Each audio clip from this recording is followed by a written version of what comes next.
기도하겠습니다.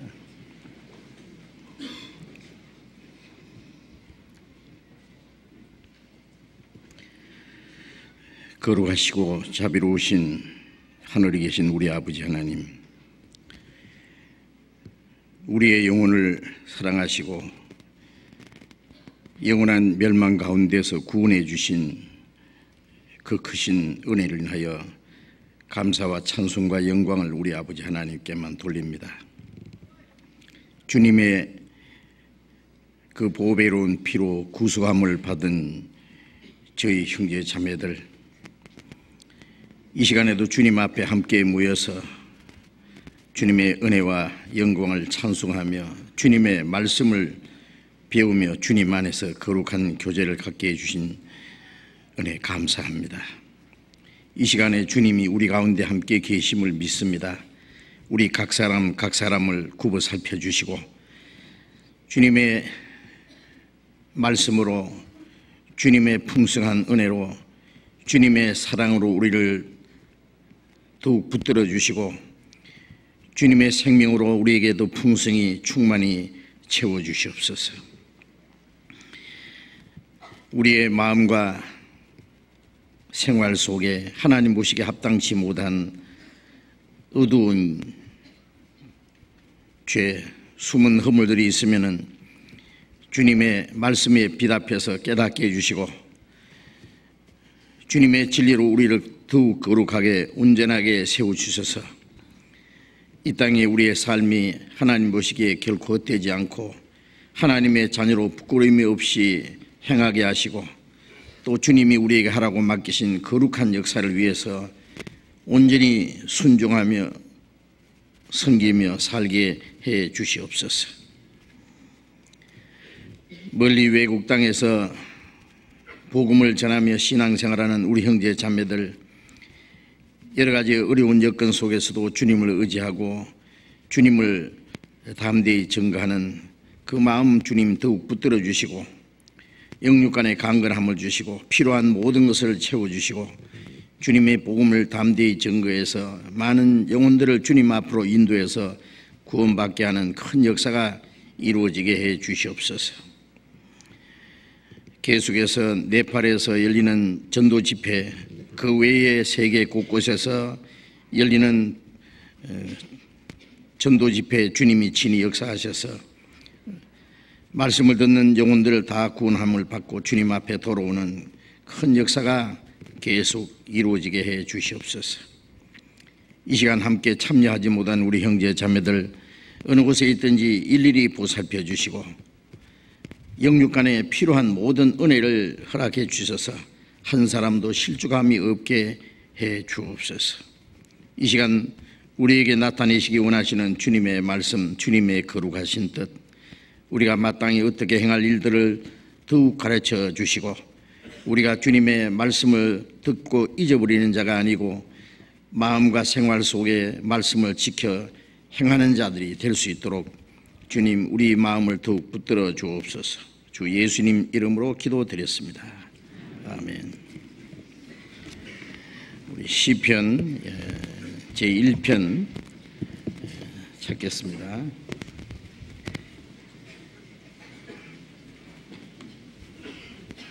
시편 1편, 1편과 2편을 계속 교도하겠습니다. 시편 1편과 2편.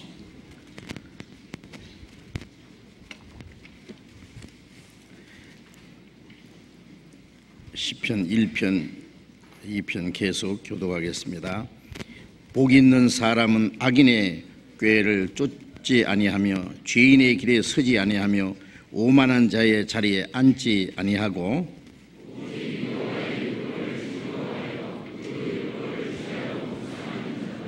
저는 시냇가에 심은 나무가 시절을 쫓아 과실을 맺으며 그 잎사이가 마르지 아니함 같으니 그 행사가 다 형통하리로다.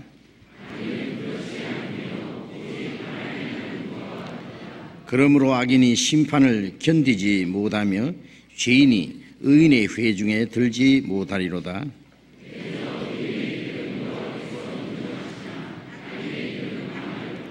어찌하여 열방이 분노하며 민족들이 허사를 경영하는고?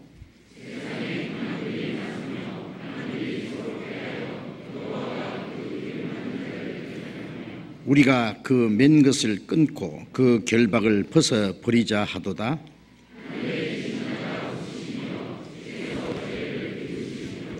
그때에 분을 바라며 진노하사 저희를 놀려 이르시기를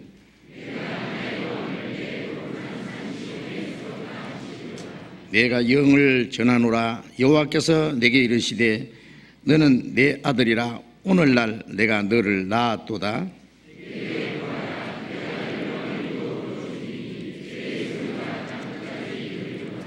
내가 철장으로 저희를 깨뜨리며 질그릇같이 부수리라 하시도다.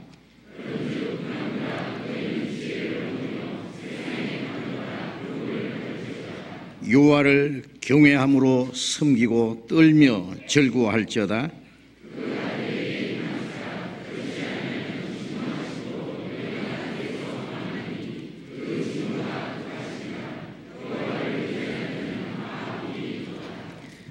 찬양대 찬송해 주시겠습니다.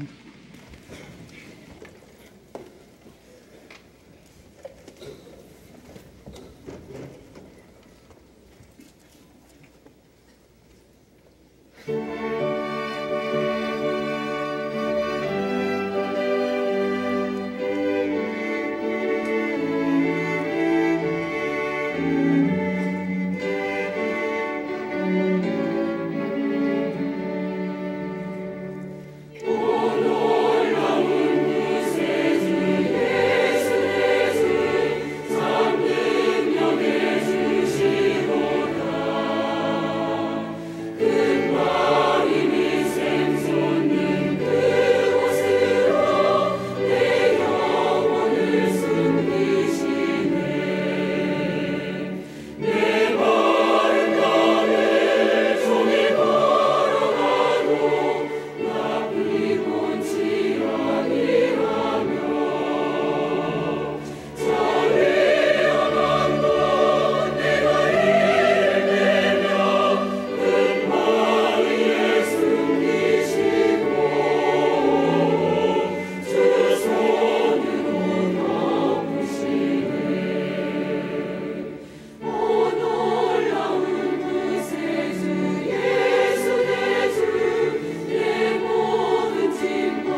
성경 찾겠습니다.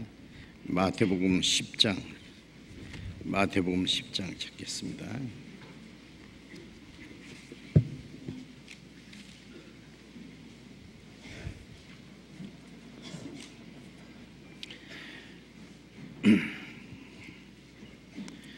마태복음 10장 34절부터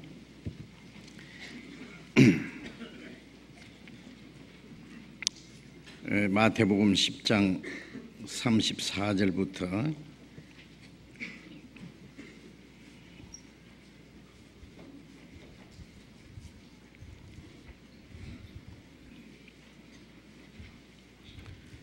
마태복음 10장 34절부터 제가 읽겠습니다. 내가 세상에 화평을 주로 온 줄로 생각지 말라. 화평이 아니요 금을 주로 왔노라. 내가 온 것은 사람이 그 아비와 딸이 어미와 며느리가 시어미와 불화하게 하려 함이니 사람의 원수가 자기 집안 식구리라. 아비나 어미를 나보다 더 사랑하는 자는 내게 합당치 아니하고 아들이나 딸을 나보다 더 사랑하는 자도 내게 합당치 아니하고 또 자기 십자가를 지고 나를 좇지 않는 자도 내게 합당치 아니하니라. 자기 목숨을 얻는 자는 잃을 것이요 나를 위하여 자기 목숨을 잃는 자는 얻으리라. 거기까지.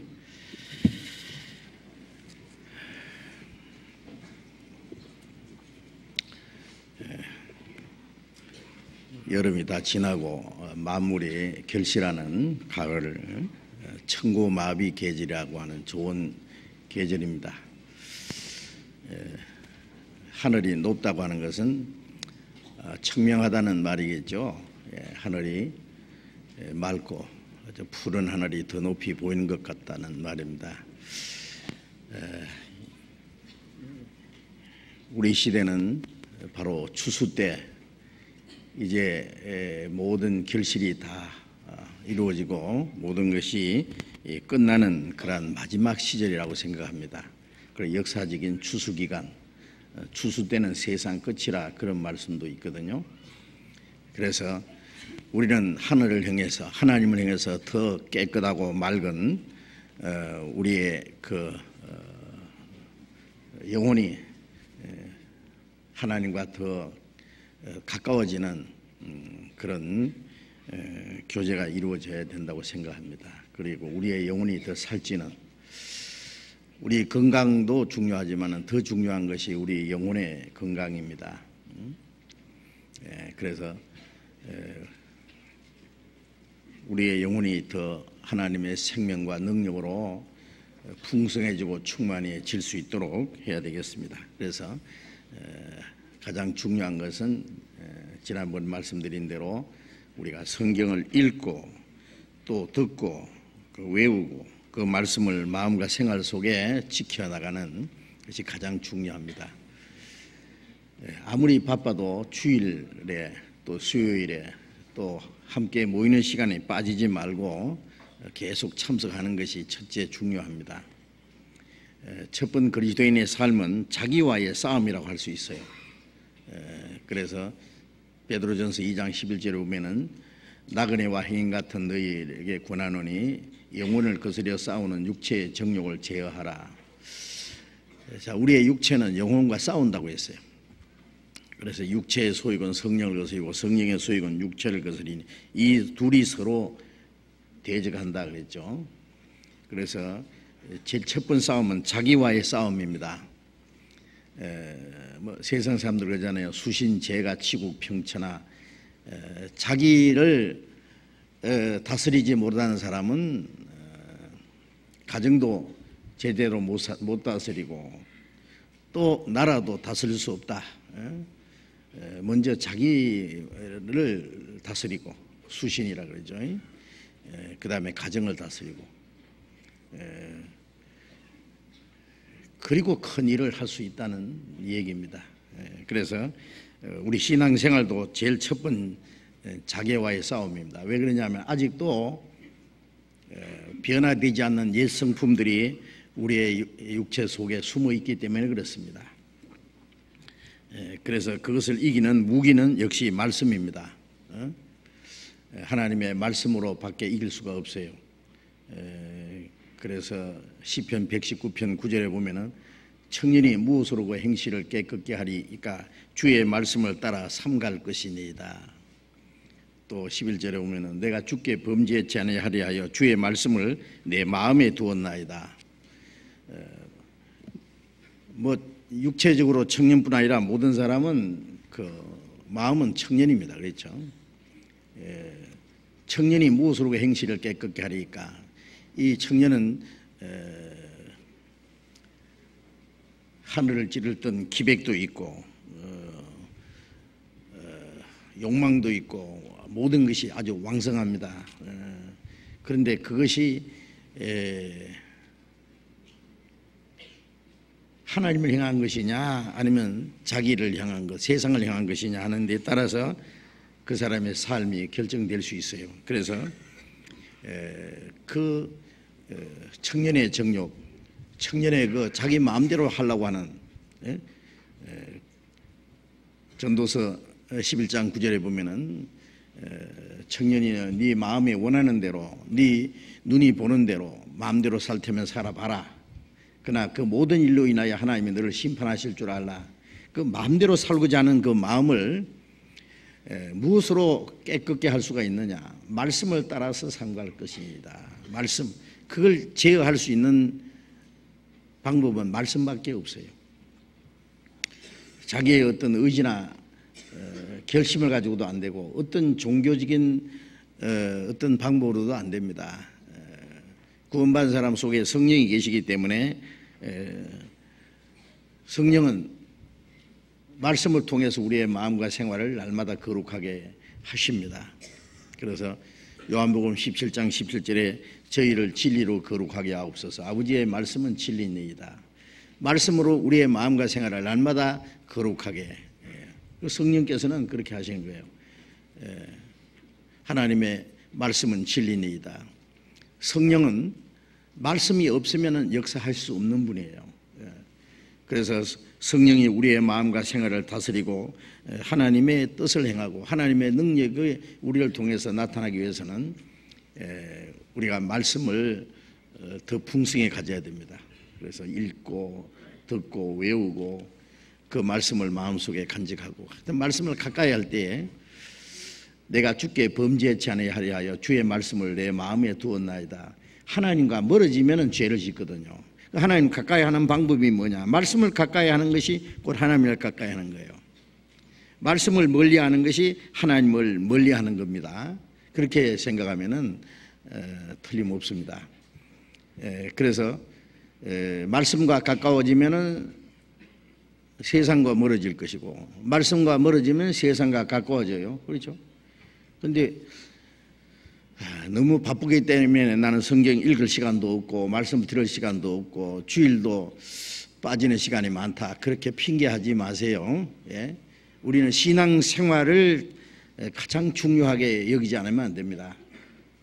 우리가 세상 것은 다 양보하고 포기하고 빼앗겨도 우리가 하나님을 향한 우리의 믿음과 그 주님의 말씀을 순종하고 주를 사랑하고 주를 위해서 사는 그 생활만은 결코 빼앗기지는 안 됩니다. 너희 상을 빼앗기지, 아무도 너희 상을 빼앗지 못하게 하라, 그런 말씀이 있잖아요. 구원은 받았지만은 상은 빼앗을 수가 있기 때문에 그렇습니다. 그래서 우리는 다른 건 다 빼앗기고 잃어버리고 양보를 해도 우리 하나님을 향한 신앙생활을 지키는 그것만은 양보하지 말아야 됩니다. 이 세상 그 온갖 것 다 얻었다고 합시다. 그런데 그 신앙생활에 실패하면 그 모든 것이 무슨 소용이 있겠어요? 그렇지 않습니까? 그래서 항상 그런 마음을 가지고 자기와의 싸움, 첫 번 자기와의 싸움에서 이길 때 하나님이 그 사람을 통해서 더 큰 역사를 이루게 하십니다. 이제 며칠 후에 또 추석으로 많은 사람들이 고향으로 가고 또 이동을 하고 이제 많은 일들이 있습니다.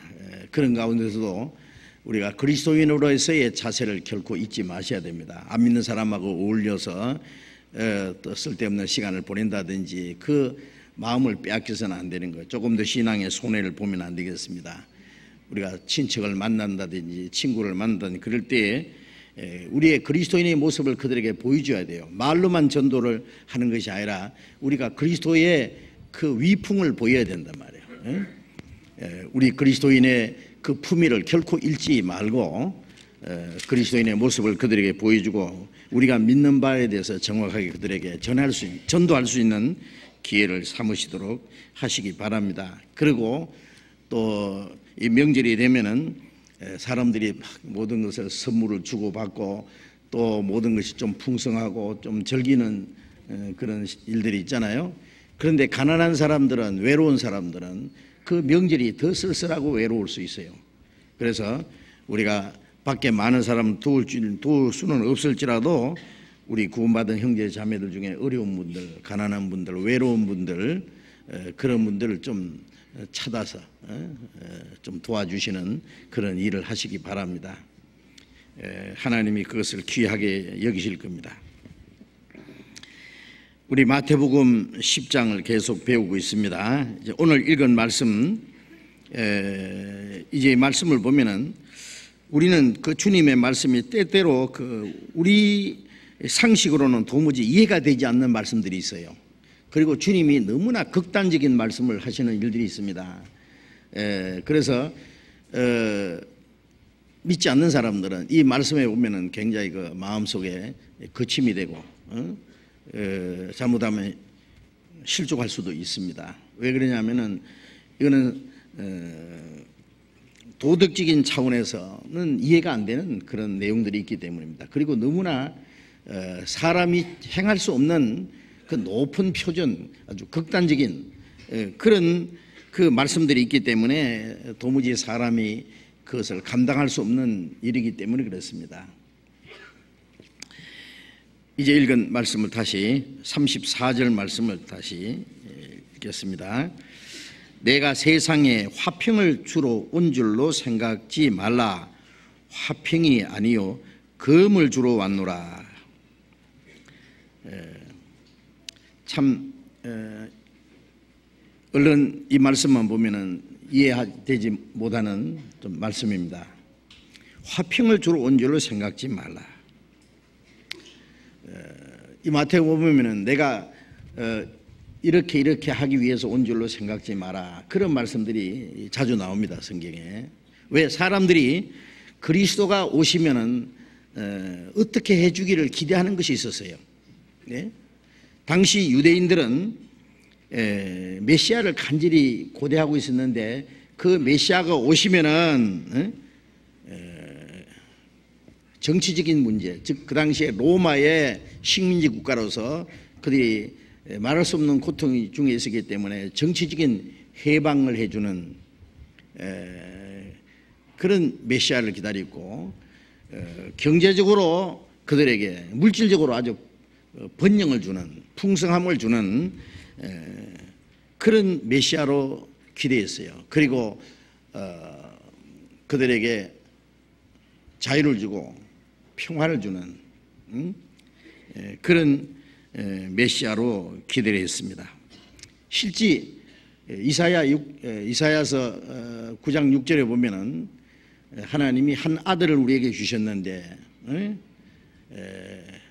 그는 전능하신 하나님이요 영존하신 아버지요 평강의 왕이라. 그리스도가 오시는데 그분이 놀라운 분, 기묘자. 그 아기가 낳는데 그 아기를 전능하신 하나님이라. 좀 이해가 안 되죠. 아기가 어떻게 전능하신 하나님이에요? 아들을 주셨는데 그 아들이 영존하신 아버지라. 자, 우리 문법으로는 그게 앞뒤가 안 맞는 말입니다. 그러나 그 예수님은 누구냐? 바로 하나님이 사람의 몸으로 오신 분이고, 바로 아버지가 그 아들이라는 것은 아버지의 모습을 아들을 통해서 보는 거예요. 그래서 예수님이 나를 본 자는 아버지를 보았다 그랬잖아요. 그가 영존하신 아버지입니다. 예수님을 통해서 보이지 않는 하나님 아버지를 나타냈기 때문에 또 평강의 왕이라, 그래 평강의 왕이라고 했어요. 평강이라는 말이나 화평이나 평화나 다 같은 뜻입니다. 그는 평화의 왕이 되시고 그 모든 것에 평강을 주셔야 될 분인데, 예수님은 말씀하시기를 내가 화평을 주러 온 줄로 생각지 말라 그러셨거든요. 화평이 아니라 검을 주러 왔느라. 검이 칼입니다. 칼. 칼은 뭐예요? 전쟁입니다. 네. 물론 이 검을 주러 오셨다는 말씀 안에는 이제 그 전쟁, 싸움, 분쟁, 큰 다툼, 이제 예수님이 가시는 곳마다 오히려 평화가 깨지고 다툼이 시작되고 전쟁이 시작된다. 왜 그럴까요? 예? 히브리서 4장 12절 13절에 보면은 하나님의 말씀은 좌우에 날선 어떤 검보다 예리하여 혼과 영과 관절과 골수를 찔러 쪼개며 마음과 생각을 감찰하며 모든 생각을 다 드러낸다. 우리를 상관하시는 자의 눈앞에서 벌거벗은 같이 드러나리라. 그런 말씀이 있어요.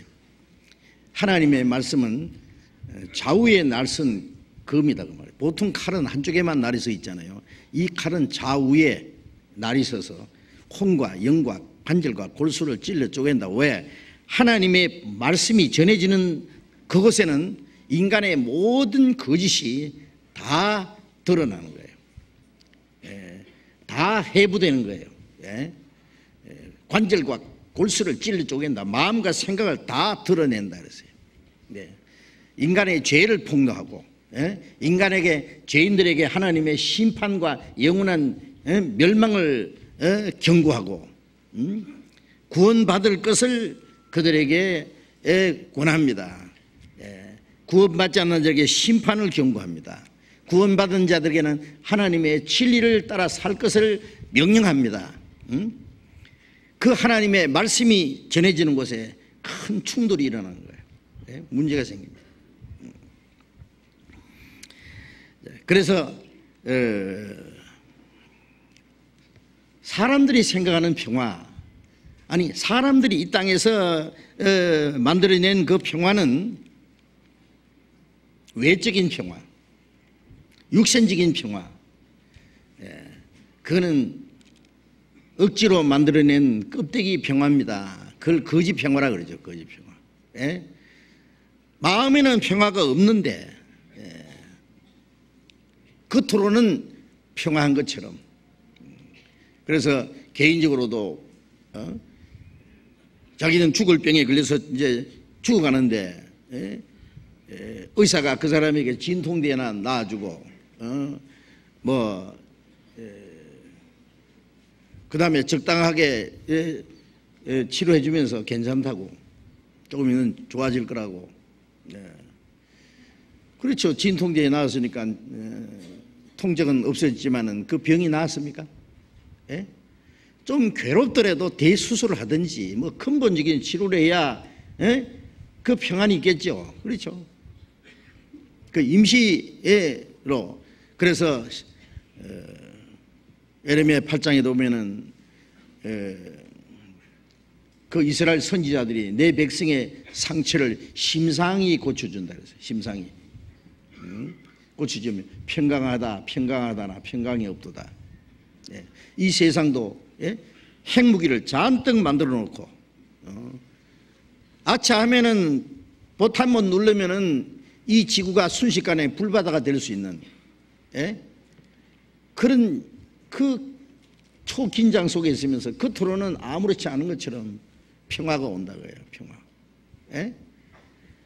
그래서 데살로니가 전서 5장 3절에도 저희가 평안하다 안전하다 할 그때에 앞으로 세계적인 평화가 오겠죠. 이제 전쟁은 끝났다, 평안하다 안전하다 할 그때에 잉태된 여자에게 해산 고통이 이룬같이 멸망이 호련히 제기리니 결단코 피하지 못하리라. 우리가 이제 북한 문제에도 북한은 그동안에요 우리가 평화를 하려고 얼마나 노력을 많이 했잖아요. 같은 동포이기 때문에 우리가 먹을 것도 보내고 경제적으로 원조도 해주고 우리 싸우지 말고 사이좋게 지나면서 잘 살아야 될 거 아니냐, 햇볕 정책을 이제 했습니다.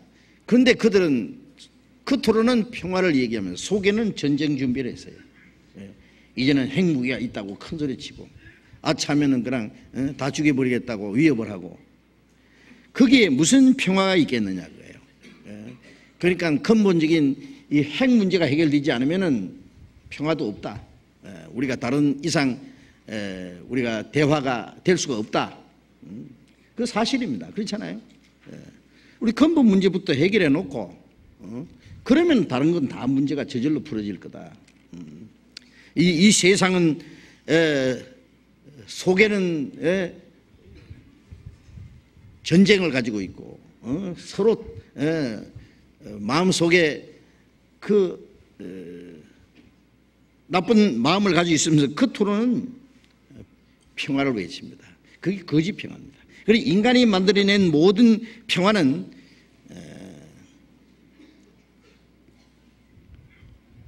속임수입니다. 하나의 거짓입니다. 결국 그 평화는 깨어지고 인류는 멸망할 겁니다. 그렇죠. 성경이 그렇게 말씀하고 있습니다. 조금 있으면 이제 세계 평화가 올 겁니다. 그 평화가 잠깐 오고 이제 멸망이 호련히 이르리니 결단코 피하지 못하리라 말씀대로. 그래서 왜 사람에게 참 평화가 없느냐? 하나님과의 평화가 깨어졌는데, 예? 이사야 57장 21절에 악인에는 평강이 없느니라. 하나님께서 한두 번 말씀하시기를 악인에게는 평강이 없느니라 하셨느니라. 예? 하나님을 등지고 죄 가운데서 타락한 하나님과 원수가 된 사람들이, 하나님의 진노와 심판 아래 있는 이 죄인들이 무슨 평강이 있겠느냐? 예? 이 죄인들에게 참된 평강을 주시려면 어떻게 됩니까? 하나님과 인간 사이에 원수되어 있던 그 죄 문제가 해결돼야 됩니다. 죄 문제가 해결되지면 안 되는 겁니다. 그래서 골로새서 1장 20절에 보면은 십자가의 피로 화평을 이루사, 예? 하나님과 원수되었던 자들이 하나님의 아들이 십자가에 죽으심으로 그 피로 하나님과 화평이 이루어져야 된다. 예? 로마서 5장 10절에도 그 피로 말미암아 화평케 하는 제물로 그를 주셨다 그랬어요. 하나님이 자기 독생자 예수 그리스도를 하나님과 인간 사이에 화평을 이루는 그 화목 제물로 그를 보내셨다고 했어요. 예수님이 십자가에 죽지 않으면은, 원수된 것이 소멸되지 않으면은, 근본적인 문제가 해결되지 않으면은 하나님과의 평화가 없다고 말이에요. 사람은 먼저 하나님과의 평화가 이루어져야 됩니다. 요한일서 2장 2절에 저는 우리 죄를 위한 화목제물이니 우리만 위할 뿐 아니라 온 세상의 죄를 위하심이라. 예수님은 우리를 위한 화목제물로 보내셨어요. 우리 죄만 위한 것이 아니라 믿는 사람뿐 아니라 믿지 않는 온 세상 사람들. 그래서 예수님은 평강의 왕입니다. 그러나 사람들이 생각하는 그런 평화가 아니다 그 말이에요. 예수님이 사람에게 평강을 주시기 위해서는 그는 십자가의 죽음의 고난을 당해야 됩니다. 인간이 받아야 되는 저주와 심판을 그가 대신 받아야 됩니다. 그래서 하나님과의 화평이 이루어지지 않으면 안 되는 겁니다. 그래서 요한일서 4장 10절에 하나님이 우리가 하나님을 사랑한 것이 아니라 하나님이 먼저 우리를 사랑하사 그 아들을 화목제물로 보내셨습니다. 하나님과 우리 사이에 원수된 것을 소멸하고 하나님과의 화평을 이루게 하기 위해서 그 아들을 화목제물로 보내셨다. 예수님의 십자가는 하나님과의 화평을 이룬 겁니다. 화평을. 예수님이 십자가에 돌아가실 때 다 이루었다는 그 말씀 속에는 우리 죄를 사하는 일을 다 하셨을 뿐 아니라 하나님과의 화평을 이루신 겁니다. 이제 하나님과 원수됐던 게 소멸되고 하나님이 우리를 향해서 손을 내밀었습니다. 이제 우리가 그 사실을 믿을 때 그 하나님의 손을 잡는 거예요. 하나님과 화평이 이루어지는 거예요. 예? 그래서 믿음으로 말미암아 우리가 의롭다함 받았은즉 하나님으로 더불어 화평을 누리자. 로마서 5장 1절 2절에 있는 말씀대로, 예? 이제 구원을 받고 의롭다함 받으면 하나님과의 화평을 누리는 거예요. 그거는 우리의 영혼 속에 이루어지는 겁니다. 그런데 사람들은 하나님과의 화평이 아니라, 예? 육신적인 화평, 이 세상적인 화평, 하나님과 하나님 없는 그 화평을 이루기를 원했습니다. 그래서 그런 화평을 주로 온 줄로 생각지 마라, 그런 뜻입니다. 예. 인간적인 화평, 예? 하나님 없이 평안하려고 하는 그건, 예? 그거는 바로 속임수이기 때문에 하나님을 떠난 죄인에게는 평강이 없다는 걸 알아야 됩니다. 하나님께 돌아가기 전에는. 그래서 주님은 우리에게 참된 화평을 들어오셨다고. 요한복음 20장 19절 20절에 보면은 부활하신 예수님이 첫 번째 제자들에게 나타나서 손에 못자국과 창짝을 보이시면서 너희에게 평강이 시을지어다, 너희에게 평강이 시을지어다. 예. 하나님과 원수되어 있던 하나님의 진노와 심판을 받을 그 죄 문제가 예수님이 십자가 죽음을 통해서 없어졌기 때문에 너희에게 평강이 있을지어다. 그 믿을 때 우리 안에 그 평화가 이루어집니다. 그래서 요한복음 14장 27절에 내 평안을 너희에게 주노라. 내가 주는 평안은 세상이 주는 것 같지 않다. 우리가 구원받을 때 하나님과 화목과 하나님과의 평화가 이루어져요. 그런데 화평이 아니라 금을 주러 왔노라, 그 말씀은 무슨 뜻일까요? 그러면 하나님과의 화평이 이루어지면은 우리가 하나님의 은혜를 깨닫고 구원받으면 하나님과 화평이 이루어지잖아요. 하나님과 화평이 이루어지면은 하나님과 화평이 이루어지지 않은 사람들과의 화평을 깨져버립니다. 인간적인 화평은 깨지는 겁니다. 예? 우리가 구원을 받고, 예? 하나님과의 화평이 이루어진 결과 하나님 없는 화평, 하나님 없이 이루어진 화평은 깨집니다. 하나님의 생명과, 예? 진리를 받은 사람들이 가는 곳마다 분쟁이 일어납니다. 불화가 일어납니다. 싸움이 일어납니다. 다툼, 전쟁이 일어납니다. 그건 무슨 전쟁이냐?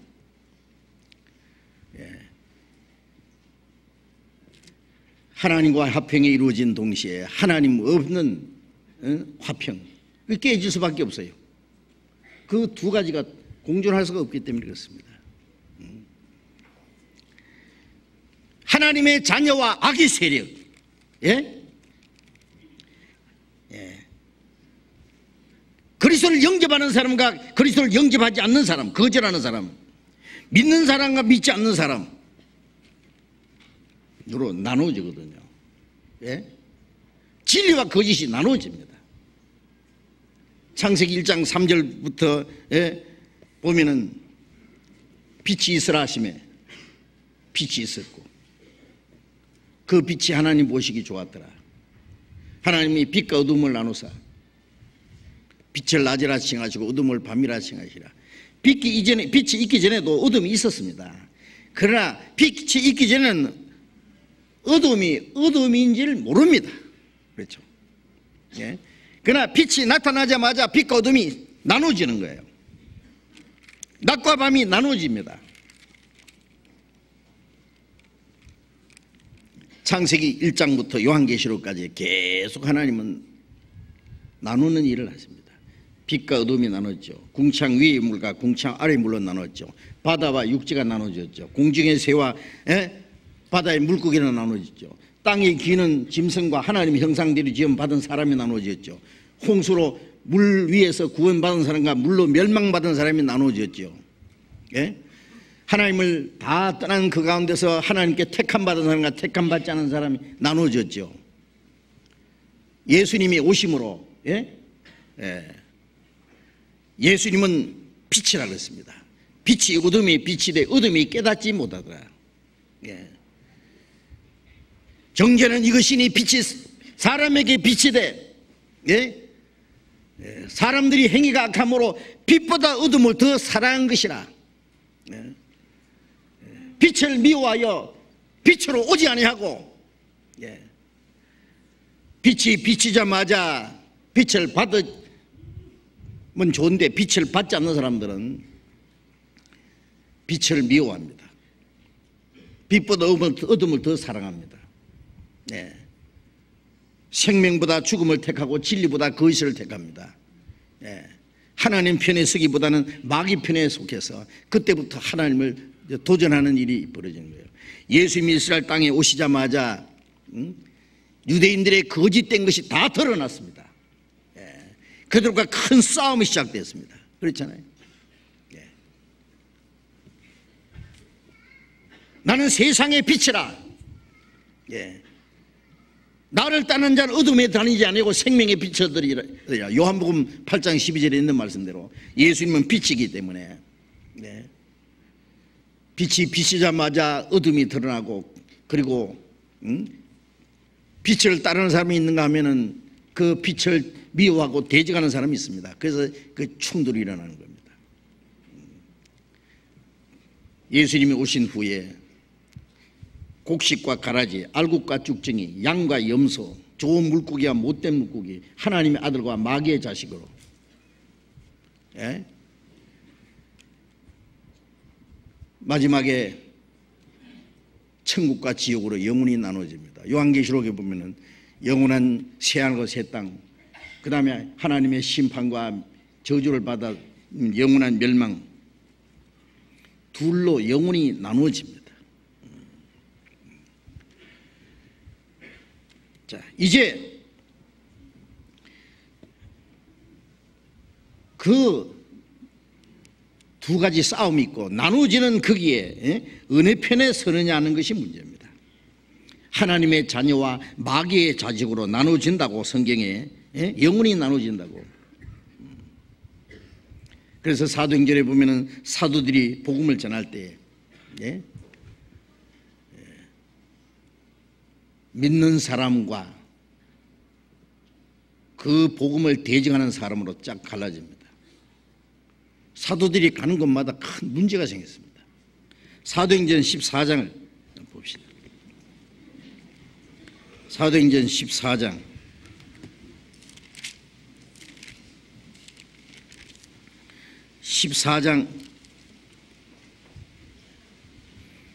3절부터 봅니다.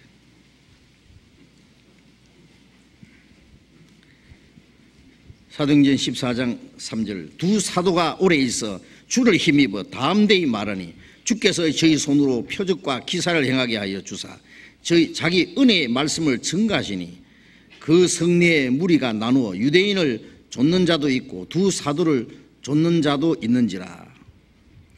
이방인과 유대인과 그 관원들이 두 사도를 능욕하며 돌로 치려고 달려드니 저희가 알고 도망하여 루가오니아 두 성 루스드라와 드베와 및 그 근방으로 가서 거기서 복음을 전하니라. 자, 복음을 전하면 다음 데이 복음을 전할 때에, 그 무리가 둘로 나눠집니다.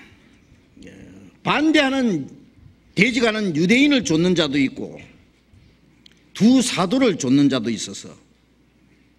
그런데 누가 누구를 핍박합니까?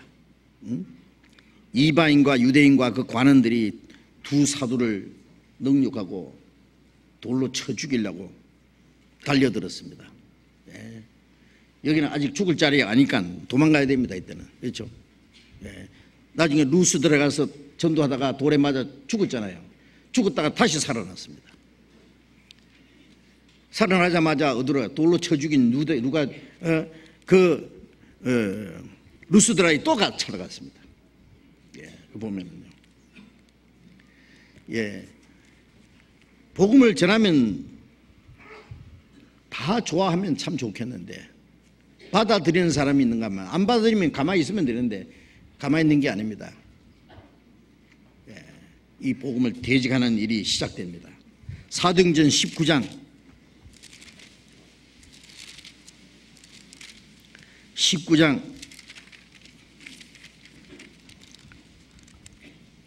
8절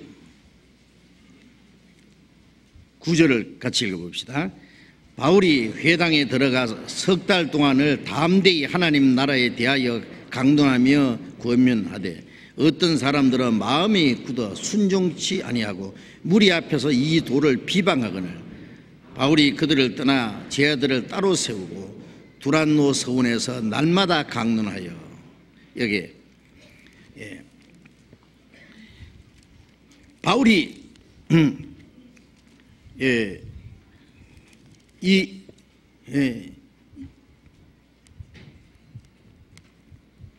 에베소에 들어가서 이제 전도하는데 회당에 들어가서 유대인 회당에 들어가서 석 달 동안을 담대히 하나님 나라에 대해서 증거했습니다.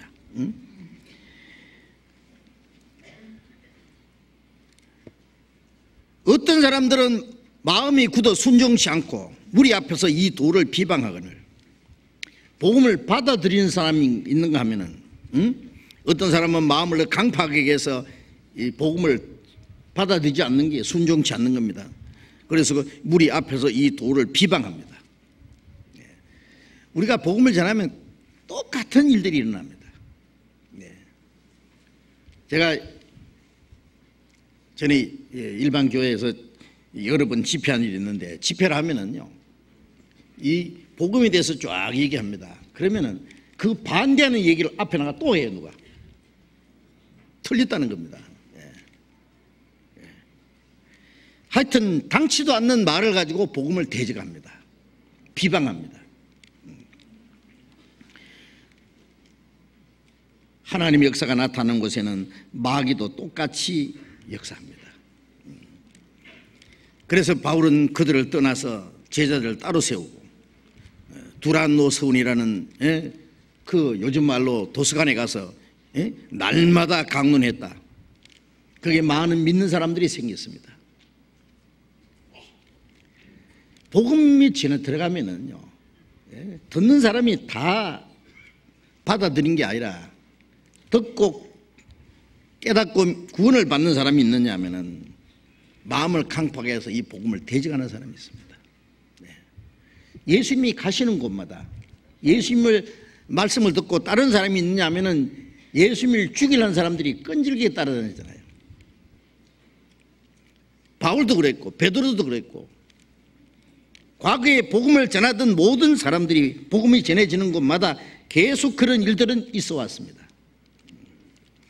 24장 사도행전 24장 5절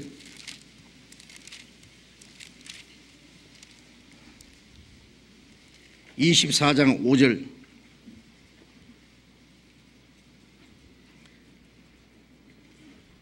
(24장 1절부터) 읽겠습니다. 닷새 후에 대제사장 아나니아가 어떤 장로들과 한 변사 드들로와 함께 내려와서 총독 앞에서 바울을 고소하니라. 총독 벨릭스 앞에서 바울을 잡아다 놓고 대제사장 아나니아가 장로들과 그리고 변호사까지 드들로라는 변호사까지 사가지고 와서 바울을 고소한다. 왜? 죽이라 그래요, 이 사람. 뭐라고 고소합니까? 5절 같이 읽어봅시다. 우리가 보니 이 사람은 연병이라 천하에 퍼진 유대인을 다 소유케 하는 자요 나사렛 이단의 괴수라. 자, 우리가 보니 이 사람은 바울을 가르칩니다. 바울을 고소하면서 이 사람은 연병이라. 옛날 성경 번역에는 뭐라 하냐면 이놈은 연병 같은 놈이라 그래요. 이 사람 연병 같은 놈. 가는 데마다 전염병을 퍼뜨리고 다는 거예요. 예수라는 전염병을. 이 사람은 연병이라 천하에 퍼진 유대인을 다 소유케하는 자예요. 가는 데마다 난리가 나거든요. 분쟁 일으키고 전쟁이 싸움이 일어나고 난리가 일어난 거예요. 나사렛 이단의 괴수라. 참 이상합니다. 요즘에도 보면은 어떤 교회는요, 조용하던 교회가 물론 가짜 교회입니다. 모여서 그냥 뭐 거룩하신 목사님, 인자하신 장로님, 다정하신 집사님, 교회당에 뭐 웬 님들이 이렇게 많은지 몰라. 그래가지고 막 서로 친절을 베풀고 엄숙하게 경건하게 예배하고 뭐 아주 재미있습니다. 그런데 그게 복음이 이제 구원만 역사가 나타나면 이 화평이고만 깨져요. 그렇게 조용하던 교회가 떠들썩합니다. 충돌이 일어납니다. 그렇게 친절하고 다정하던 분이 돌변합니다. 거룩한 목사님 입에서 막 어떤 욕설이 나옵니다. 복음을 대적하는 일들이 일어납니다. 구원받았다는 이유 때문에, 거듭나야 된다는 것 때문에. 그런 일들이 얼마나 일어나는지 아세요? 그래서 그걸 연병이라고 그러는 거예요. 연병 같은. 가는 데마다 막 요란케 한다고 말이에요. 조용할 수가 없어요. 빛이 들어가는데 빛과 어둠이 나누지는데, 선과 악이, 진리와 거짓이, 하나님의 자녀와 마귀 자녀, 마귀가 가만히 있을 것 같아요? 구원받게 안 하는 하나님의 역사가 나타나고 그것을 반대하는 마귀 역사가 나타나는데 어떻게 조용할 수 있겠어요? 말씀이 들어가자마자 싸움이 시작됩니다. 그 예수님이 그걸 미리 말씀하신 거예요. 우리가 이 말씀을 보면은 주님은 이 복음이 전해지는 곳에 어떤 결과가 일어나는 것을 잘 아시기 때문에 미리 말씀합니다. 화평이 아니라 검을 주러 왔다.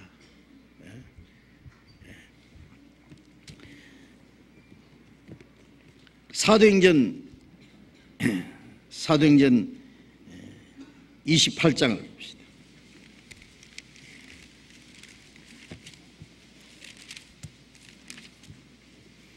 사도행전 28장 22절.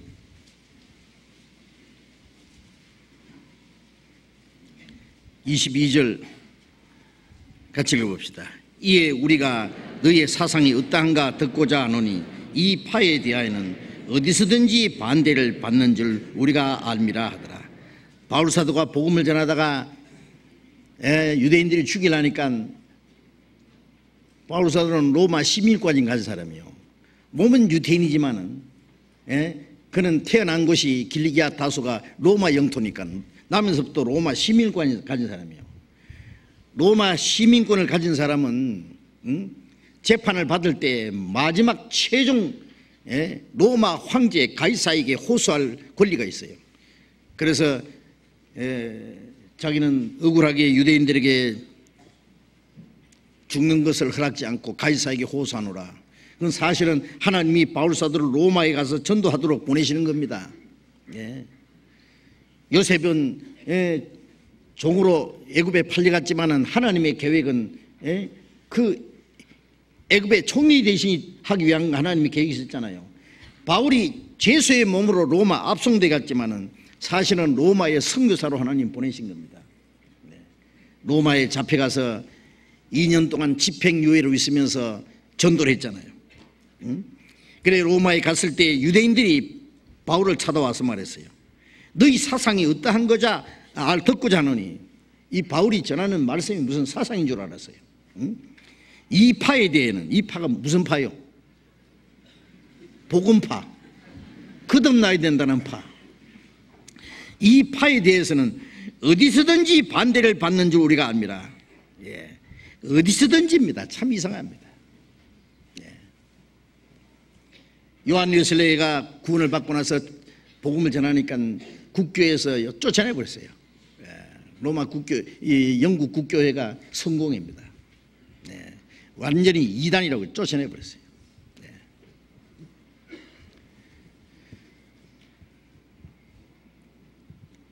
D.L. 무디가 구원받은 후에 복음을 전할 때 얼마나 많은 사람이 따라다니면서 반대했는지 아십니까? 영국의 스폴존이 많은 사람 모아놓고 집회하는데 그 집회를 방해하기 위해서 집회 도중에 부야 그래가지고는요, 많은 사람들이 진짜 불난 줄 알고 나가다가 많은 사람이, 몇 사람이 밟혀 죽었다고요. 이 복음이 전해지는 곳에, 하나님의 역사가 나타나는 곳에 마귀도 끈질기게 따르는 거예요. 하나님을 대적하는 일들도. 거기에 투쟁이 일어나는 겁니다. 그래서 하나님의 복음을 반대하는 사람들로 인해서 이 불화가, 그리고 분쟁과 투쟁이 일어나는 거예요.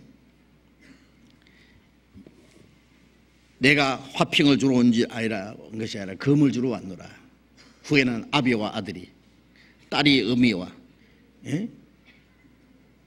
시어머니가 며느리와, 며느리와 시어머니가 불화케 하리라. 자기 원수가 자기 집안 식구리라.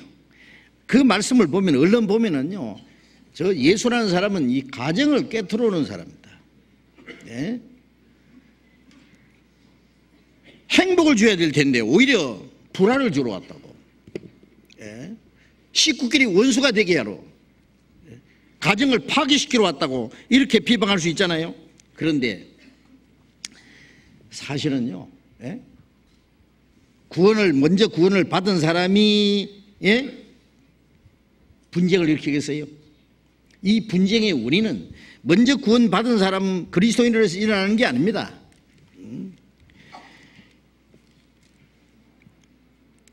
이 복음을 받아들이지 않는 자, 이 진리를 반대하는 사람으로 인해서 일어나는 겁니다. 육신적인 투쟁이 아니라 진리와 거짓, 선과 악, 하나님과 사탄에 보이지 않는 영적 전쟁입니다. 우리가 아비와 아들, 딸과 어미, 며느리와 시어머니, 얼마나 좋은 관계예요. 그렇죠? 이것은 정말 혈통으로 맺어진 절대적인 관계입니다. 이 세상적으로는 그렇잖아요. 어떤 일이 있어도 그들에게는 분쟁이 나서는 안 되는 겁니다. 서로 사랑하고, 서로를 아끼고, 서로를 존중하고, 자녀는 부모를 존경하고 순종해야 되고, 부모는 자녀를 끔찍이 사랑하고, 그렇잖아요. 그런 것이, 그걸 갖다가 인지상정이라 그럽니다. 그거는 너무나 당연한 일이다. 그런데 이 복음이 들어가면은, 주 예수를 믿어라, 그리하면 너와 내 집이 구원받으리라는 약속이 있지만은, 다 구원받으면은 왜 문제가 생기겠어요? 구원을 받아들인 사람이 있는가 하면은, 복음을 받아들이지 않고, 복음을 받지 않는 그 상태로 끝나는 게 아니라 대적합니다. 이제 구원을 받은 사람이 구원 안 받은 사람을 미워합니까? 대적합니까? 결코 그런 일은 없습니다. 먼저 구원받은 그리스도인들은 자기 가족과 친척에게 복음을 전하기 위해서 기도하고, 자기의 변화된 그 생활로 믿음이 얼마나 신실한지를 보이려고 노력하고, 예수님 말씀대로 너희 빛을 사람 앞에 비치게 하여 저희로 너희 착한 행실을 보고 하늘에 계신 아버지께 영광을 돌리게 하라는 말씀대로 착한 행실을 보이려고, 더 잘하려고 노력을 합니다. 그 당연합니다. 먼저 구원받은 사람은 자기가만 구원받은 게 아니라 너희 집이 구원받으리라고 하는 약속이 있습니다. 제일 먼저 자기 가족들에게 전도해야 될 책임이 있어요. 한 사람이 구원받으면은 뭐 가족이 자동으로 구원받는다는 얘기는 아니고, 예? 자기는 구원받아 천국 가는데 자기 부모가 지옥 가도록 내버려 두겠어요? 자기 남편이, 아내가, 자기 형제 자매가, 가까운 친척이 멸망하도록 모른 채 하겠습니까? 울면서 기도하고 간절하게 전도하려고 계획을 세우고 기회를 만들고 그걸 위해서 시간과 물질과 모든 걸 투자하고 많은 노력을 합니다. 당연히 합니다. 그래서 가족들이 구원을 받게 되는 거예요. 그냥 아무 책임 없이 그냥 예수 믿고 천국 갑시다, 교회 나갑시다, 그러니까 될 일이 아니죠. 너무나 간절히 기도하고 간곡하게 권고하고 하기 때문에 가족들이 구원을 받게 됩니다. 그리고 온 가족이 구원받는 게 하나님의 뜻이에요. 왜? 온 가정이 구원받아야 함께 주님을 섬기고 봉사할 수 있기 때문에. 노아 혼자만 하나님을 믿고 가족들이 믿지 않았다면 어떻게 방주를 만들겠어요? 그렇죠? 노아와 그의 아내와 세 아들과 세 자부 다 같은 믿음이 있기 때문에 그 방주를 만들 수 있었을 겁니다. 한 가정이 구원받아야 그들이 온전한 마음으로 하나님을 섬기고 복음을 위해서 살고 자유롭게 주님을 섬기고 할 수 있을 거 아닙니까? 그렇기 때문에 한 가정이 구원받는 게 하나님의 뜻입니다. 그래서 자기 가족이 구원받기 위해서 할 수 있는 최선을 다합니다. 그래서 구원받는 사람들이 생기는가 하면은 반대로 구원을 받아들이지 않을 뿐 아니라 이 복음을 반대하고 핍박하고 대적한 일들이 생깁니다. 그래서 자기 가족과 친척들이 먼저 구원받은 그리스도인들을 신앙생활 못하도록 방해합니다. 미워하고 핍박합니다. 이로 인해서 영적인 충돌이 일어나는 겁니다. 이건 육신적인 문제 때문에 일어나는 그 전쟁이 아니고 믿는 문제 때문에 일어나는 충돌입니다. 반대해서 일어나는 것이지요. 그 책임이 누구에게 있습니까? 구원받은 사람이 있는 게 아닙니다. 가족들은 너 뭔가 잘못된 데 빠졌다, 너 미쳤다, 뭐 별별 얘기를 합니다. 예수 믿어도 너 좀 유별나게 믿는다, 좀 대강 믿어라, 뭐 별소리 다 하죠. 미쳤다 그러고. 그래서 결국 아주 미친 사람을 취급하고 집에서 쫓아내버립니다. 신앙 때문에 쫓겨나는 사람들이 있어요. 믿는 문제 때문에 이혼을 당하고,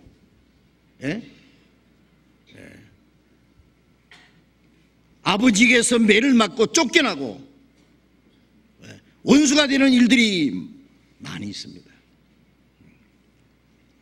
아무리 잘하려고 해도 받아주질 않아요. 구원받은 이후에 가족들의 구원을 위해서 더 잘하려고 노력해야죠. 당연히 노력해야 됩니다. 그러나 이제 그토록 다정했던 가족끼리 신앙 문제 때문에 충돌이 일어납니다. 의견이 아주 상충됩니다. 문제가 생깁니다. 그럴 경우 어떻게 해야 됩니까? 구원받은 사람이 그걸 양보해야 됩니까? 구원 안 받은 척 해야 됩니까? 다시 옛 생활로 돌아가야 됩니까? 결코 그럴 수는 없습니다.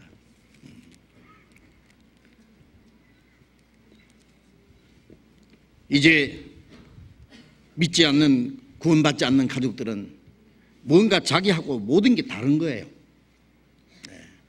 생각하는 것도 다르고 취미도 다르고 시간도 같이 하지 않고, 주일날 교회 간다 그러고 자기는 놀러 가야 되는데, 남편은 주일날 저 놀러 가자고 영화관을 가자 그러는데 부인은 교회 가야 된다 그러거든요. 예? 한잔 하자 그러는데 그거 싫다 그러는 거예요. 예? 뭐 모든 게 안 맞습니다. 그래서 베드로전서 4장에도 보면은 믿지 않는 자들이 자기와 같지 않기 때문에 자기와 같이 극한 방탕에 다름질하지 않는 것을 보고 이상히 여기에 비방한다 그랬죠. 전에는 그처럼 뭐 같이 한잔하고 춤추고 놀고 뭐 세상의 죄 가운데 살던 사람이 뭐 어디 가서 뭐 깨달았다고 뭐 구원받았다고 하더니 완전히 이제는 딴 사람 된 거예요. 자기들하고 어울리지도 않고. 예. 재미가 없어지는 거예요. 그럼 술 갖다 줘도 술 안 먹으니까 어떻게 해요? 갖다가 막 머리도 갖다 부어버리는 거예요. 미쳤다고. 아니 다른 사람들은 예수 믿어도 뭐 그거 한잔 하고 뭐 적당하게 뭐 이렇게 믿는데 니는 뭐 떡별나게 그러냐? 예? 이제 재미없으니까 괴롭히기 시작합니다. 이제 비방합니다. 그거는 가족과의 관계도 그렇고 친척과도 그렇고 친구끼리도 그렇고 그래서 자기와 같지 않음으로써 그게 이제 따돌림을 받고 미친 사람으로 취급받고 그때부터 이제 비방하고 대적합니다. 아무리 잘해도 소용없어요. 심지어는 뭐라고 하는지 압니까? 너 도덕적으로 잘못하는 것은 내가 괜찮지만은 그 교회만 가지 마라. 그 교회 무슨 교회인지 거기만 빠지면 이상해지니까 어딘지 거기만 가지 마. 다른 교회는 다 가도 거기만 가지 마. 우리 교회에서도 별별 일들이 있었습니다. 한 번은 저한테 누가 전화가 왔어요. 이 아무개 목사입니까? 예, 제가 선합니다. 당신 이럴 수 있어요? 그래요. 왜 그러십니까? 우리 딸 둘이 당신 교회 나갑니다. 아, 그렇습니까? 내가 목사인데요. 응? 예. 주일날 내가 설교하는데 안 나오고 당신 교회 나간단 말이에요. 당신 교회. 응? 이래서 되겠어요? 교회에서 찬양대도 하고 주일학교도 해야 되고 이 교회에서 도와야 되는데 교회 안 나가고 당신 교회 나가니까 진짜 내가 몰랐거든요. 그래서 아, 그렇습니까? 아, 그러면은 제가 뭐라고 해야 되겠어요? 잘 타일르시지요. 말씀으로, 성경으로. 그렇게밖에 말을 못하는 거예요. 그래서 내가 알아봤더니요, 그 딸 둘이 아버지가 이 서울의 어느 교회 목사였어요. 그런데 우리 교회에 나오는 거예요. 좀 오래된 얘기입니다. 그런데 자기 아버지지만은 이제 이 두 딸이 구원을 받았어요. 어떤 사람 전도를 받고 구원을 받고 나니까 자기 아버지지만은 도무지 설교를 못 들어주겠대요. 그래서 자기 살기 위해서 말씀은 여기서 들어야 되겠다고 듣는 거예요. 그래서 난리가 난 거예요. 그래서 제가 어떻게 해야 합니까? 듣지 말고 가라고 해야 되겠어요? 예? 신앙의 자유를 누가 막느냐고. 부모가 낳아주고 길러주고 은혜를 베풀고 다 했지만은 부모가 그 영혼을 구원해 줄 수 있어요? 영혼을 책임질 수 있어요?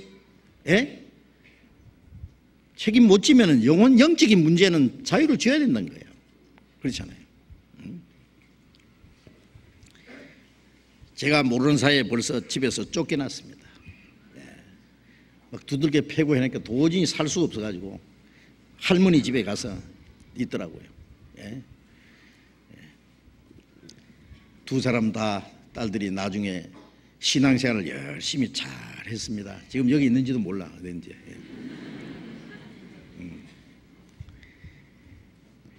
나중에 그 목사 아버지 지방으로 내려갔어요. 다른 교회로 이제 전라도 어느 쪽으로 가셨는데 가기 전에 우리 전도 설교 톱을 다 들었답니다.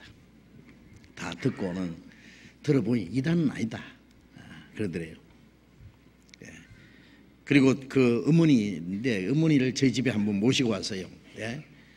그 저희 집에 온다 그러면 안 올 테니까요 어디 가자고 해서 딱 현관에 들어오면서 그 딸이 그런 거예요. 그 어머니가 새어머니더라고. 그 친어머니가 아니고. 예. 여기가 이완 목사님 집입니다. 그러니까 현관에 들어오면서 날 속였구나 그러더라고요. 억지로 이제 모시고 온 거예요. 한번 만나보라고. 그 이왕 오셨으니까 들어오세요. 한참 이 얘기를 했더니 들어보니 뭐 이단은 아니네요.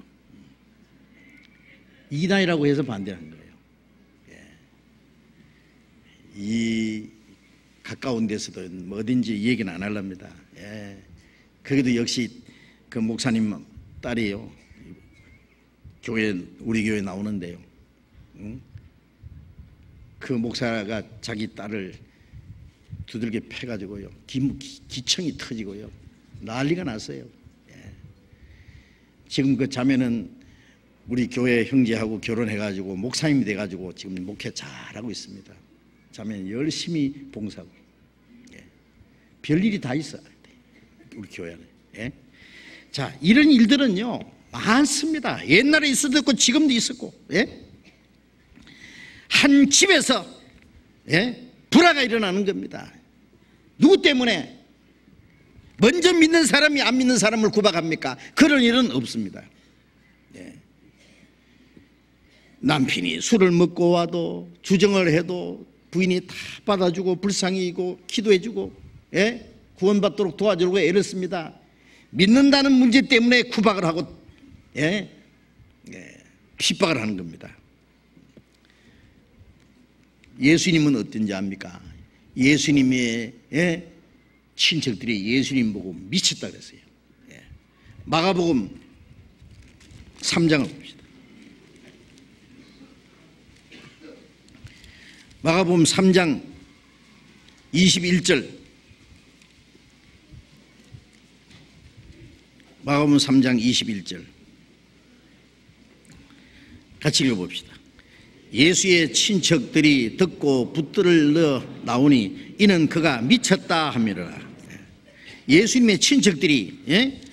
예, 예수님이 집에서 말씀하시는 것을 얘기 듣고 나오니 이는 그가 예수님이 미쳤다 합니다. 예수님을 미쳤다 그래요. 미쳤다. 예? 자, 예수님의 친척들도 육신의 친척이 있었죠. 마리아의 예, 예, 친척이 있잖아요. 응?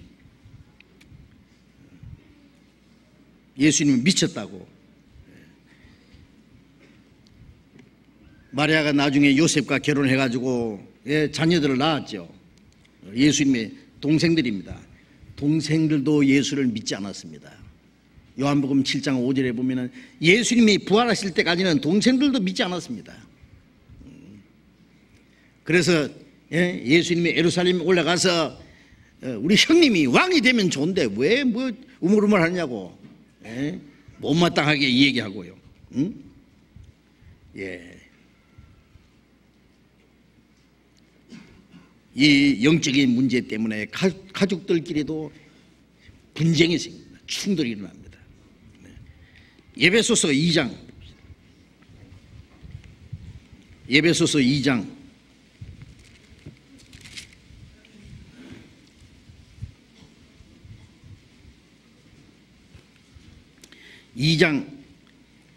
2절 같이 읽어봅시다. 그때 너희가 그 가운데서 행하여 이 세상 풍속을 쫓고 공중의 권세 잡은 자를 따랐으니 곧 지금 불순종의 아들들 가운데 역사하는 영이라. 예. 자, 구원받은 사람들도 구원받기 전에 2장 1절에 보면 너희는 허물과 죄로 죽었던 너희를 살렸다. 구원받기 전에 허물과 죄로 죽었을 때 그때에 허물과 죄로 죽었을 때에 그 말이에요. 너희가 그 가운데서 행하여 이 세상 풍속을 쫓고 이 풍속이 뭐예요? 죄악의 풍속이죠. 공중의 권세 잡은 자를 따랐으니 마귀죠. 예? 곧 지금 불순종의 아들 가운데 역사하는 영이라. 지금도 불순종의 아들들이 뭐예요?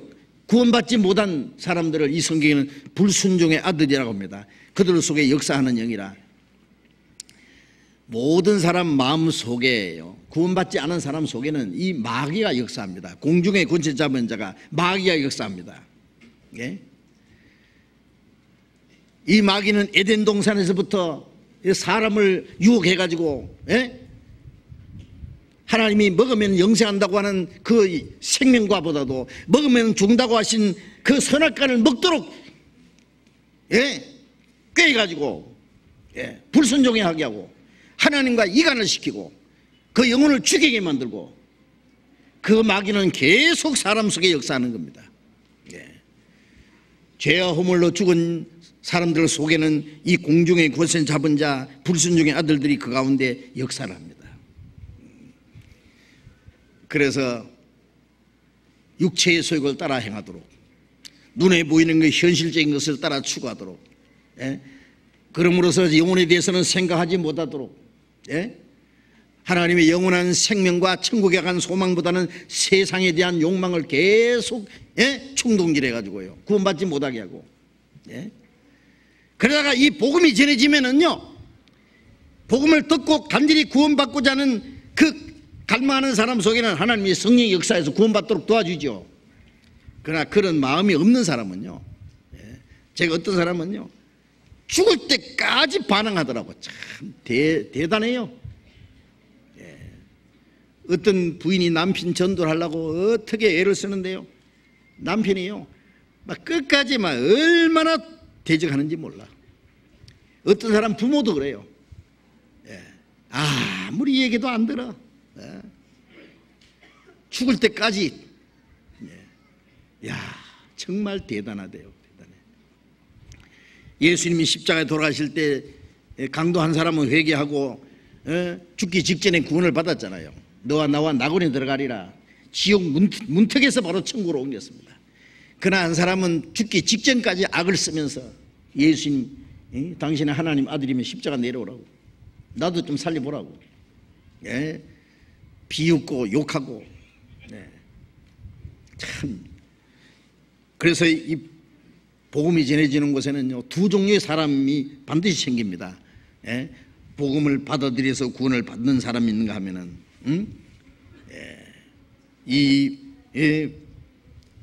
복음을 대적하고 마귀 편에 서서 하나님을 도전하는, 믿는 자를 대적하는, 복음의 역사가 일어나지 못하도록 방해하고, 대적하는 일들이 일어납니다. 그래서 요한복음 3장 19절에 빛이 어둠에 빛이 돼 사람들이 행위가 악함으로 빛보다 어둠을 더 사랑한 것이라 빛을 미워하여 빛으로 오지 않고, 빛을 미워합니다. 이유 없이 미워합니다. 대적합니다. 그래서 요한복음 15장 35절에 저희가 연고 없이 나를 미워하였다는 말이 저에게 응하였다. 이유 없이 미워합니다. 이유 없이. 빛이 강하게 비치면 그림자도 진하게 나타나잖아요. 하나님의 역사가 강하게 나타나면 마귀 역사도 강하게 일어납니다. 복음의 역사가 일어나는 곳에 마귀도 용케 알아요. 어떻게든지 가만히 숨어 있다가요, 결국 발동을 합니다.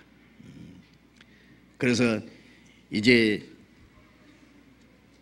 어떤 사람은 먼저 구원받았지만 신앙생활을 못하도록 방해하고, 더 이상 구원받는 역사가 일어나지 못하도록 반대하고 대적하고, 그런 일들이 반드시 일어납니다.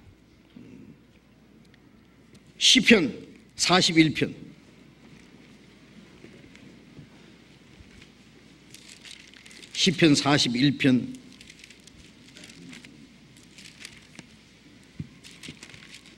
41편 9절을 읽겠습니다. 41편 9절 같이 읽읍시다. 나의 신뢰하는 바 내 떡을 먹던 나의 가까운 친구도 나를 대적하여 그 발꿈치를 들었나이다. 자, 예수님이 오시기 1000년 전에 다윗이 기록한 말씀인데, 이게 예수님이 바로 자기 사랑하는 제자 가룟 유다에게 배신당할 것을 여기에 말씀하신 거예요. 나의 신뢰하는 바 내 떡을 먹던 나의 가까운 친구. 예수님이 제자를 친구로 대해 주었고, 예수님이 제자들에게 제자들을 믿고 사랑했잖아요. 가룟 유다에게 돈주머니를 맡겼습니다. 믿었으니까 맡겼죠. 나의 신뢰한 바 내 떡을 먹던 자. 물론 유다가 예수님을 배반할 거 아셨지만은 예수님은 유다를 끝까지 사랑했습니다. 몇 번이나 회개할 수 있는 기회를 주셨습니다.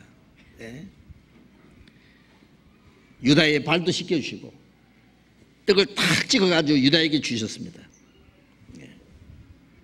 떡을 찍어주는 것은 사랑의 표시입니다. 그렇잖아요. 나의 가까운 친구도 나를 대적하여 그 발꿈치를 드러나이다. 대적했다고 말입니다. 그래서 요한복음 13장에 이 말씀을 인용했죠. 내 떡을 먹는 자가 내 발꿈치를 드러나이다 한 성경이 응하게 하려 합니다. 유다는 3년 반 동안 예수님을 따라다녔습니다. 예수님이 행하시는 이적도 보고 말씀도 들었습니다. 예수님께 그 크신 사랑도 받았습니다. 그러나 유다 마음속에는 돈을 사랑하는 마음, 돈을 탐하는 마음, 가끔 가다가 돈주머니에 혹시 훔치는 그런 버릇이 있었습니다. 예수님이 마지막 만찬석에서 떡을 떼어서 찍어서 유다에게 주니까 유다가 그 떡을 받고 나갔다 그랬어요. 나갔다는 말은 끝까지 사랑을 배반했습니다. 그래서 요한복음 13장 26절에 보면은 떡을 받은 후 곧 나가니 사탄이 유다의 마음에 들어가니라 그랬어요. 유다 마음속에 마귀가 샥 들어가 버렸어요. 처음에는 예수를 팔려는 생각을 좀 넣었죠. 그 다음에 마귀가 그 속에 딱 들어가 버렸어요. 예수님을 은삼십에 팔아 본격적으로 예수님 마지막에 오냐 네 할 일 해라 그랬죠. 참 이상한 건요, 주님의 사랑을 받고 그 말씀을 듣고 그도 마음에는 이 세상 것을 사모하는 마음 때문에 끝까지 주님을 배신하는 그런 사람이 있습니다. 배신자, 대적합니다. 대적할 때는 아주 철저히 대적합니다. 히브리서 10장 히브리서 10장 32절 봅니다. 10장 32절 같이 읽읍시다. 전날에 너희가 빛을 받은 후에 고난의 큰 싸움에 참는 것을 생각하라. 전날에 너희가 빛을 받은 후에, 자, 빛을 받았다는 것은 구원받았단 말이에요. 어두운 가운데 빛이 있어라 하신 그 하나님께서 예수 그리스도의 얼굴에 있는 하나님의 영광을 아는 빛을 우리 마음에 비쳤느니라. 구원받을 때 그 빛이 내 어둠에 비친 거예요. 생명의 빛이. 빛을 받은 후에라는 건 구원받은 후에 고난의 큰 싸움에 참는 것을 생각하라. 자, 이 구원받자마자 무엇이 시작됐어요? 빛을 받자마자 어둠과의 싸움이 시작되었습니다. 마귀와의 전쟁이 시작되었습니다. 하나님 편에 섰을 때 마귀와의 전쟁입니다. 이것은 인간적인 전쟁이 아닙니다. 우리의 싸움은 혈과 육에 속한 것이 아니요, 이 세상 어둠의 세상 주관자들과 하늘에 있는 악의 영들이라 그랬잖아요. 에베소서 6장에 우리의 전쟁은 육신적인 전쟁이 아닙니다. 보이지 않는 악의 세력, 바로 이 영적인 전쟁입니다. 이 고난의 큰 싸움에 참여한 걸 생각하라. 그러니까 고난이 있을 수밖에 없어요. 전쟁 때는요, 목숨을 걸어놓고 싸웁니다. 전쟁 때에 죽을 고비를 넘기고 피를 흘려야 될 때도 있고요. 죽을 뻔하는 일들이 얼마나 많아요. 바울 사도의 생애 보면은요, 얼마나 많은 싸움. 그래 내가 선한 싸움을 싸웠다. 얼마나 많은 그 원수들이 우글거리고요. 예? 예수님이 그랬잖아요. 내가 너희를 보내는 것이 양을 이리 가운데 보낸 것 같다. 주변에 이리 떼들이 우르르 잡아먹으려고요. 하나님이 우리와 함께 하지 않았으면 벌써 그들이 우리를 삼켰을 것이라는 말씀대로 하나님이 우리를 도와주지 않았으면 벌써 우리는 사탄에게 벌써 먹혔을 겁니다. 자, 이 전쟁은 양보 없는 전쟁입니다. 양보 없는 전쟁. 이거 심각한 거예요, 사실. 이 세상에는 보이지 않는 영적 전쟁이 있다는 것을 우리가 알아야 됩니다. 하나님과의 마귀의 영적인 전쟁, 진리와 거짓의 전쟁, 선과 악의 전쟁, 빛과 어둠의 전쟁, 양보할 수 없는 투쟁, 이거는 주님 오시는 날까지 계속되는 겁니다. 전쟁입니다. 그게 부모와 자식과의 전쟁입니까? 예? 딸과 어미와의 전쟁, 시어머니와 며느리 전쟁이 아닙니다. 예. 영적인 전쟁이에요. 예? 영적인 전쟁. 응? 하나님이 주시는 참된 평화는 세상 사람들처럼 타협함으로 이루어지는 것이 아니라 진리에서 투쟁함으로 이루어지는 거예요. 예? 그렇기 때문에 하나님의 나라가 이루어질 때까지, 완성될 때까지는 끊임없는 투쟁이, 전쟁이 계속될 겁니다. 응? 자녀는 부모에게 은혜를 보답하고 순종하고 섬겨야 되지만은, 그렇잖아요. 당연하죠. 하늘같이 부모님을 섬겨야 됩니다. 그러나 부모가 귀하지만은 부모를 하나님 위에 둘 수는 없습니다. 부모는 나를 낳아줬지만은 하나님은 나를 창조하신 분입니다. 내 생명과 호흡을 주장하는 분입니다. 주님은 우리를 위해서 자기 생명을 버려서 우리 대신 십자가 죽어서 우리 죄를 영원히 대속하시고 우리 영혼을 영원한 멸망에서 구원해 주시고 장차 우리를 영원한 천국으로 데려가실 분입니다. 그러므로 부모와 남편과 아내와 자식 그 무엇도 우리를 하나님의 사랑에서 끊을 수 없습니다. 이 세상의 어떤 세력도 우리가 주님을 섬기고 따르는 그것을 막을 수는 없습니다.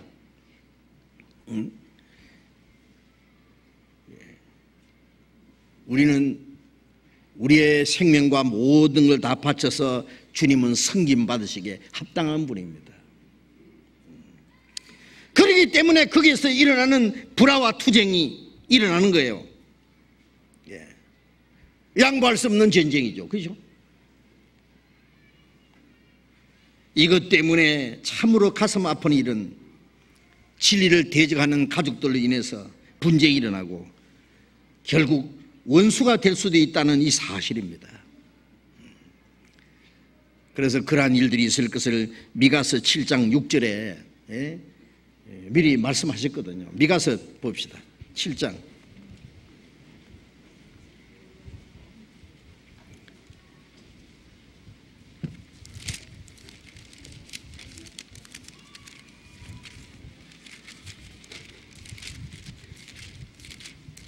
미가서 7장 6절, 구약성경 1297페이지. 미가서 7장 6절 같이 읽읍시다. 아들이 아비를 멸시하며 딸이 어미를 대적하며 며느리가 시어머니를 대적하리니 사람의 원수가 곧 자기 집안 식구리로다. 예수님이 이 말씀을 그대로 인용하신 겁니다. 이 말씀도 하나님 말씀이고 예수님이 하신 말씀도 하나님 말씀이고 똑같은 하나님 말씀입니다. 이 복음이 전해진 결과로 아들이 아비와 멸시하고 딸이 어미를 대적하며 며느리가 시민을 대적하며 사람의 원수가 자꾸 자기 집안 식구이라. 대적하는 자가 누가 대적합니까?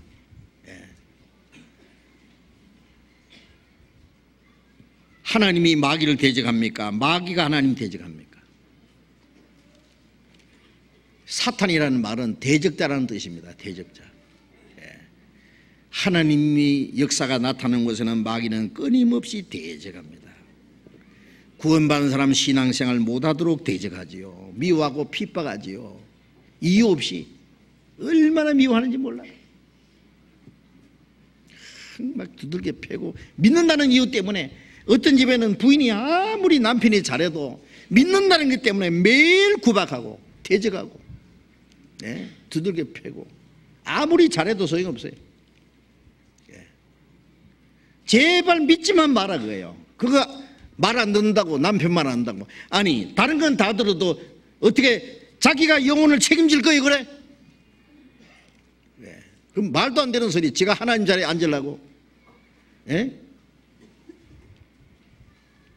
그 영혼과 모든 것을 피로 값주고 사신 그 주님을 무엇으로 부인하라는 얘기예요. 그걸 강요하는 거예요. 자기 자식이라고 자기 그 자식이 믿는 신앙도 자기가 마음대로 할 수 있다고 생각합니까? 목을 잘라가도 믿으면 못 뺏어요. 절대로 양보 안 하니까 그것 때문에 계속 대적하는 거예요.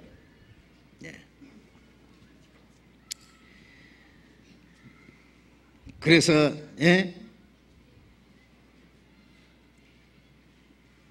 그 믿음 때문에 가족들이 분쟁이 일어나고, 불화가 생기고, 가정이 평화롭던 가정이 파괴되고, 원수처럼 되는 것은 정말 가슴 아픈 일이지만은 이것은 양보할 수 없는 전쟁입니다. 이거는 필연적인 일입니다. 어떻게 할 수가 없는 거예요. 어떤 사람이 자기 아버지를 이유 없이 말이요, 자기 아버지를 이름을 덜먹거리면서 욕을 하고 모독하고 하는 말 들으면 그 분노가 일어나지 않겠어요? 우리를 창조하신 하나님, 우리 영혼을 구원하신 하나님 아버지를 대적하고 모독하는 말을 듣는다면은 그것이 부모가 됐든 남편이 됐든 아내가 됐든 자식이 됐든 친구가 됐든 누가 됐든 그걸 용납할 수 있습니까? 하나님을 대적하는 말, 예수 그리스도를 욕하는 말, 진리를 핍박하는 말은 그거는 누가 됐든지 그건 절대로 용납할 수 없는 일입니다. 하나님을 대적하는 것이 바로 우리를 대적하는 겁니다. 하나님의 원수가 되는 것이 곧 나의 원수가 되는 겁니다. 이거는 양보할 수 없는 엄청난 싸움입니다. 이 싸움이 일어날 수밖에 없습니다. 피는 물보다 진하다 그러죠. 맞아요. 그러나 성령은 피보다 훨씬 귀합니다. 1000배, 만배, 100만배 더 귀합니다. 하나님의 사랑은 인간의 어떤 사랑보다도, 우주 만물을 창조하시고 우리를 창조하시고 우리 영혼을 구원하신 주님은 이 세상 무엇과 비교할 수 없습니다. 그래서 우리의 신앙생활은 아무도 뺏어갈 수 없습니다. 우리가 주님을 섬기고 주님을 따르는 그 일에는 그 누구에게도 방해를 받을 수 없습니다. 그러니까 이 절대적인 문제 때문에 일어나는 충돌인데 어떻게 이게 피할 수 있겠어요? 필연적인 사실입니다. 그래서 주님은 그것을 우리에게 이렇게 미리 말씀하신 겁니다. 신앙생활이라는 건 비장한 겁니다. 비장한 거예요. 그래 우리 보고 뭐라 하느냐, 이렇게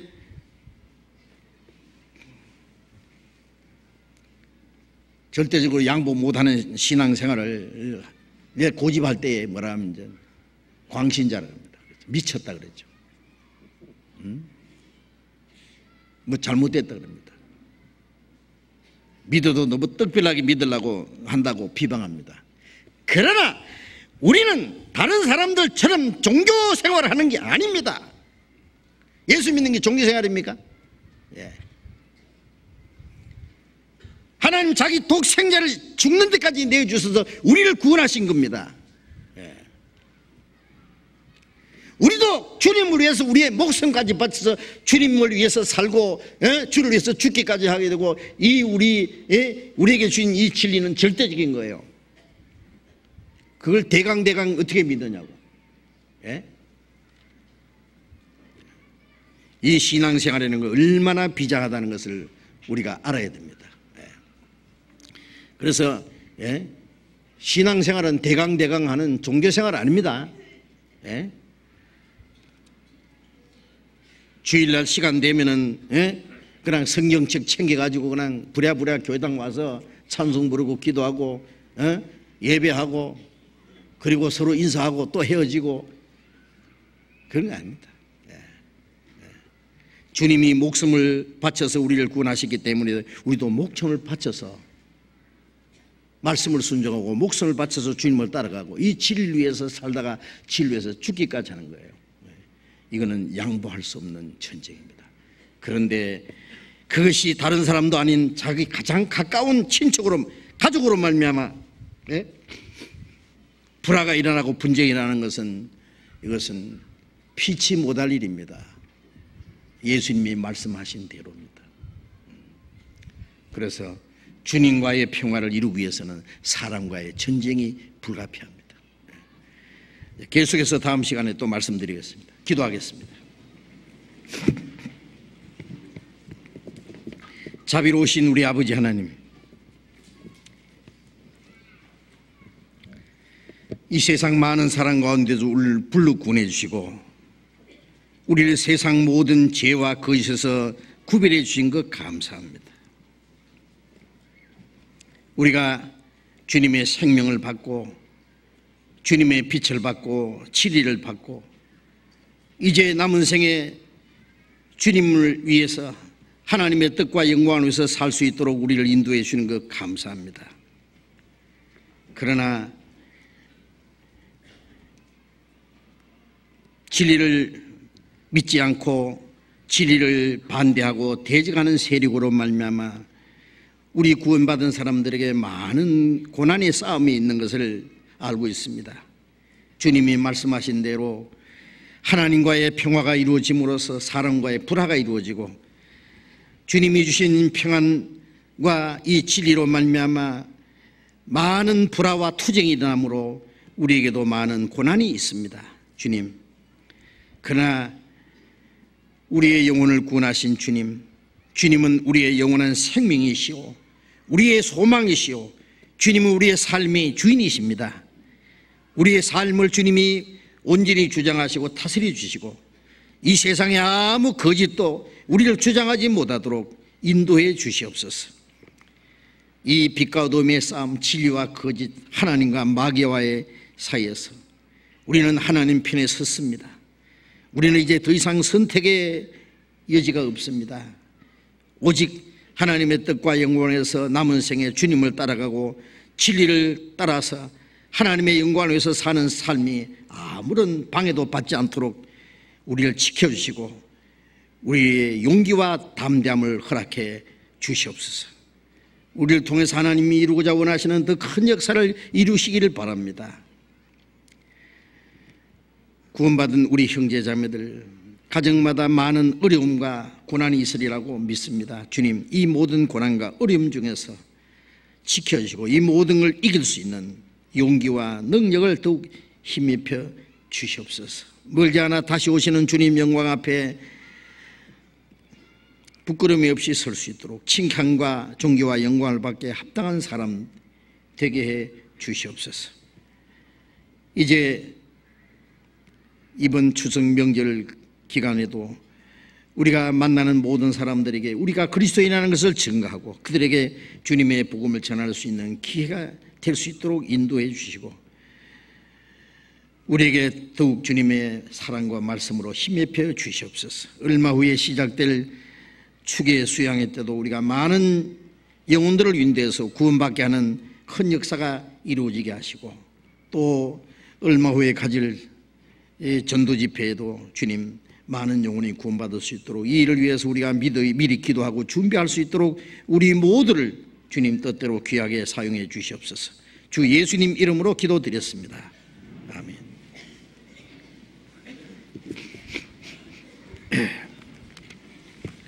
찬송하겠습니다. 521장 찬송합시다. 521장.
장로님 광고해 주시겠습니다.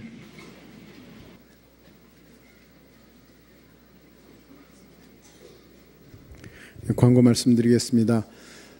이제 추석 지나고 나면 곧 우리 대전도 집회를 하게 됩니다. 10월 19일부터 일주일간 대전도 집회를 하게 되니까요. 추석 때 목사님 말씀도 계셨습니다마는 힘껏 우리 전도할 수 있는 기회로 삼으시면 좋겠습니다.